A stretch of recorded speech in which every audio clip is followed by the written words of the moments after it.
दोस्तों, स्वतंत्रता दिवस पर राहुल गांधी लाल किला नहीं गए, जिसको लेकर सवाल उठाए जा रहे हैं कि लीडर ऑफ ऑपोजिशन क्यों आखिर स्वतंत्रता दिवस के जश्न के मौके पर नहीं गए, जब देश के लिए सबसे बड़ा दिन था। बिल्कुल ये सवाल खड़ा होता है। और देश के 78 सालों के इतिहास में ऐसा पहली बार हुआ है कि दोनों ही सदनों यानी कि लोकसभा और राज्यसभा के लीडर ऑफ ऑपोजिशन स्वतंत्रता दिवस के इतने बड़े कार्यक्रम का हिस्सा नहीं बन रहे हैं। राहुल गांधी का ना जाना, इसको लेकर बीजेपी लगातार सवाल उठा रही है। और मेरे भी जहन में आया, कुछ लोगों ने मुझसे भी पूछा कि भाई राहुल गांधी क्यों नहीं गए, आप ज़रा इस पर शो बनाइए। और मुझे लगा कि चलिए इस पर शो बनाना बनता है।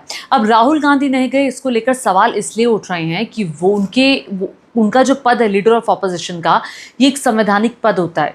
अब ये उनका कर्तव्य बनता है कि इतना बड़ा मौका देश के स्वतंत्रता दिवस कार्यक्रम का, लाल किला जहाँ पर ध्वजारोहण होना है, वहाँ पर राहुल गांधी नहीं जा रहे हैं। और इसी के साथ साथ वहाँ पर प्रधानमंत्री का संबोधन भी होना है। प्रधानमंत्री जब वहाँ से बोलते हैं तो ये माना जाता है कि प्रधानमंत्री सिर्फ और सिर्फ देश को संबोधित नहीं कर रहे, वो दुनिया को बता रहे होते हैं कि आखिर क्या किस रास्ते पर हमारा देश चल रहा है और क्या कुछ हमारे देश ने प्रगति हासिल की है। अब राहुल गांधी का इतने बड़े कार्यक्रम में ना जाना सवालों के घेरे में है।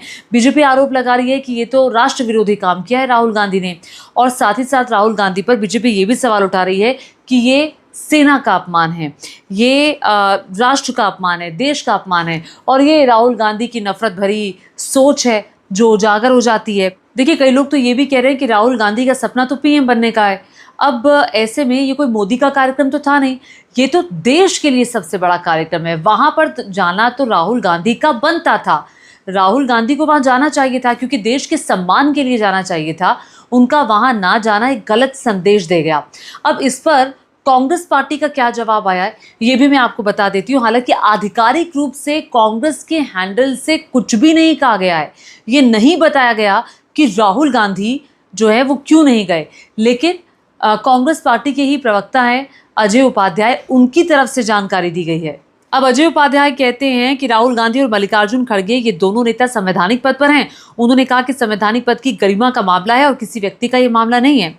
आगे उन्होंने कहा कि राहुल गांधी का मामला नहीं है, ना ही मल्लिकार्जुन खड़गे का मामला है। संवैधानिक पद पर बैठे किसी भी व्यक्ति के साथ यदि ऐसा किया जाता है तो संविधान की मर्यादा का हनन है। उनका ये कहना था कि भैया, पिछली बार जब Rahul Gandhi as a leader of opposition गए थे लाल किले पर, रेड फोर्ट पर, प्रधानमंत्री के संबोधन के वक्त में, तब उन्हें पिछली पंक्ति में बैठाया गया था, उनको 5वीं पंक्ति में बैठाया गया था। और ये लीडर ऑफ ऑपोजिशन का अपमान था जो किया गया था। उन्होंने कहा कि मर्यादा का हनन ना हो, इसीलिए दोनों नेताओं ने राष्ट्रीय पर्व मनाया, राष्ट्र ध्वज लहराया और इस मुद्दे का राजनीतिकरण करना चाहते हैं प्रधानमंत्री, तो इस पर राजनीतिकरण ना हो। अब हालांकि राहुल गांधी लाल किला नहीं गए, राहुल गांधी इंदिरा भवन गए, वहां पर जाकर उन्होंने झंडा फहराया। बीजेपी कह रही है कि अगर वो वहां जा सकते हैं तो फिर वो राष्ट्रध्वज के वक्त में लाल किला क्यों नहीं आ सकते? क्या उनके लिए अपना पद और अपनी सोच वो अपने से बड़ा किसी को नहीं मानते? तो इस तरह के आरोप लगाए जा रहे हैं।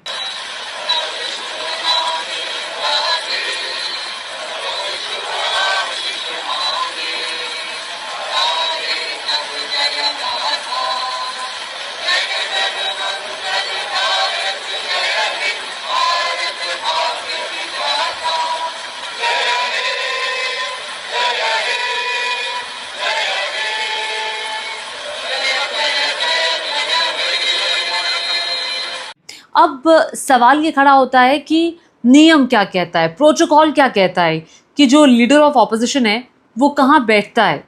तो देखिए, अजय उपाध्याय ने ही बताया कि राज्यसभा और लोकसभा में नेता विपक्ष का जो पद होता है वो प्रधानमंत्री के बाद कैबिनेट मंत्री के दर्जे के साथ अगली पंक्ति में बैठता है। उन्होंने कहा कि जवाहरलाल नेहरू से लेकर मनमोहन सिंह तक, चाहे किसी की भी सरकार रही हो, यही परंपरा चलती आई है। कांग्रेस प्रवक्ता ने कहा कि जिस भी दल का नेता विपक्ष में रहा हो उसे अगली पंक्ति में बिठाया जाता रहा है। लेकिन जब राहुल गांधी नेता प्रतिपक्ष बने तो पिछले साल स्वतंत्रता दिवस के मौके पर उनको अंतिम पंक्ति में बिठाया गया था। मैं आपको ये तस्वीर दिखाना चाहती हूँ। देखिए कैसे राहुल गांधी को अंतिम पंक्ति में बिठाया गया था और पहले की जो पंक्तियाँ थी वहाँ पर ओलंपियंस को बिठाया गया था।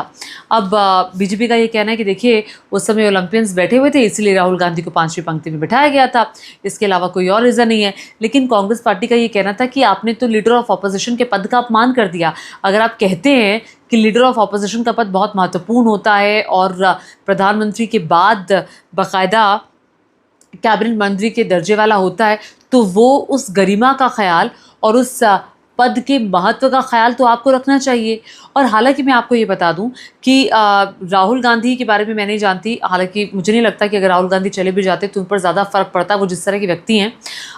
ये शायद कांग्रेस पार्टी भी ये मानती थी कि अब जो अभी हाल ही में राहुल गांधी का कद बहुत बढ़ा है, अभी जो वोट चोरी को लेकर उन्होंने प्रेस कॉन्फ्रेंस की और जो भी गतिविधियां चल रही हैं, तो अब वहां जाकर के फिर से अगर उनकी बेइज्जती हो जाती तो फिर एक सेटबैक उनकी छवि को शायद लगता। क्या इस वजह से राहुल गांधी नहीं गए, या फिर वाकई में उनको लगता है कि एक संवैधानिक पद की गरिमा का पिछली बार अपमान हुआ, कहीं ऐसा ही अपमान इस बार ना हो जाता, इसके पीछे ये रीज़न था।